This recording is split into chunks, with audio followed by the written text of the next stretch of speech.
वक्त बदलेगा, दौर बदलेगा। वक्त बदलेगा, दौर बदलेगा, तो खुद को बदलने की ठान तो सही। जो आज हंसते हैं तेरी कमियों पर, जो आज हंसते हैं तेरी कमियों पर, वो कल ताली बजाएंगे तो पहचान तो सही। निंदक तो एक जरिया है, निंदक तो एक जरिया है तुझे तराशने। तू हीरा है बस जरा चमकने की ठान तो सही। तू हीरा है बस जरा चमकने की ठान तो सही। दोस्तों, ये शायरी सिर्फ सुनने के लिए नहीं है। अगर आज आपने वीडियो को अंत तक बिना स्किप किए हुए पूरा देख लिया तो मैं आपसे वादा करती हूँ कि आज से ही ये बुराई करने वाले आपके कदमों के नीचे होंगे और आप सफलता के उच्चतम शिखर पर होंगे। आइए जानते हैं कैसे। दोस्तों, क्या आप जानते हैं कि दुनिया के लगभग 95% लोग सिर्फ और सिर्फ इसलिए नाकामयाब होते हैं क्योंकि वो उन लोगों की बातों को दिल से लगा लेते हैं जो पीठ पीछे उनकी बुराई करते हैं। तो सबसे पहले आप लोग मुझे एक प्रश्न का उत्तर दीजिए। क्या आप लोग बिना दर्पण देखे हुए तैयार होकर कभी घर से बाहर निकले हैं? नामुमकिन है ना? तो फिर आपने ये कैसे मान लिया कि बिना किसी आलोचक के, बिना किसी निंदक के, बिना किसी हेटर्स के आपकी पर्सनालिटी का डेवलपमेंट भी हो जाएगा? जैसे मेकअप को परफेक्ट करने के लिए एक साफ आईने की जरूरत होती है, वैसे ही लाइफ में परफेक्शन पाने के लिए हमारी पर्सनालिटी के डेवलपमेंट के लिए इन हेटर्स, इन आलोचकों और इन निंदकों की जरूरत होती है। दोस्तों, मशहूर कवि कबीर दास जी ने भी यही कहा था कि निंदक नियरे राखिए आंगन कुटी छवाए। क्या आप इसके पीछे का मर्म समझ सकते हैं? असल में जब ईश्वर आपकी शख्सियत को निखारना चाहते हैं तो आपके पीछे हेटर्स, आलोचकों और निंदकों की एक भारी भीड़ खड़ा कर देते हैं।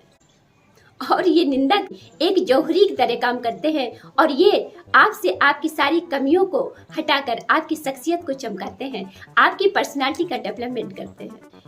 इसलिए दोस्तों, आलोचना और निंदा से कतई भी घबराने की आवश्यकता नहीं है और ये बात अपने दिमाग में बिठा लीजिए। आलोचना की आग में ही तपकर इंसान निखरता है।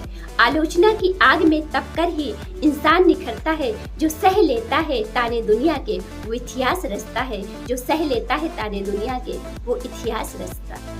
इसलिए दोस्तों, अगर आपको भी लगता है कि आपके जीवन में आलोचकों, निंदकों और हेटर्स की भीड़ कुछ ज्यादा ही हो रही है तो मुस्कुराइए, क्योंकि ये इस बात का सूचक है कि आप सफलता की सीढ़ी को छू रहे हैं, आप सफलता की राह पर आगे बढ़ रहे हैं। क्योंकि जब आपके कदम कामयाबी की ओर बढ़ते हैं तभी दुनिया का ध्यान आपकी तरफ जाता है।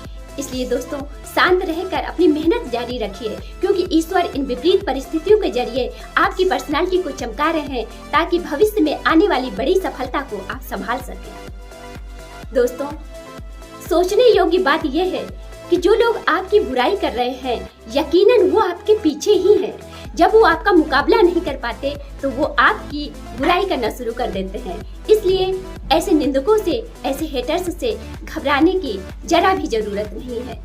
इसलिए आप अपने काम पर ध्यान दीजिए और इतिहास रचिए। दोस्तों, अगर ध्यान पूर्वक सोचिए तो वास्तव में ये जो हेटर्स हैं वो आपकी बुराई ही इसलिए करते हैं क्योंकि वो आपका मुकाबला नहीं कर सकते।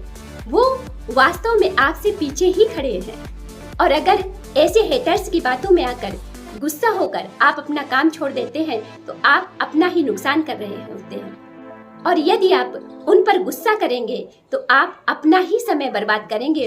और यदि आप शांत रहकर उन्हें इग्नोर करके अपना काम करते रहेंगे तो भविष्य में इतिहास रचेंगे। अब फैसला आपका है कि आपको इन हेटर्स के तानों से टूट जाना है या इन्हीं तानों को अपनी सफलता की सीढ़ी बना लेना है।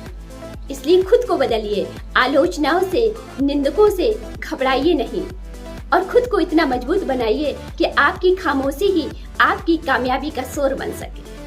दोस्तों, यदि इस वीडियो ने आपके दिल को छुआ है और आज से ही आप अपनी सोच बदलने के लिए तैयार हैं तो प्लीज कमेंट सेक्शन में जाकर लिखिए यस आई एम रेडी।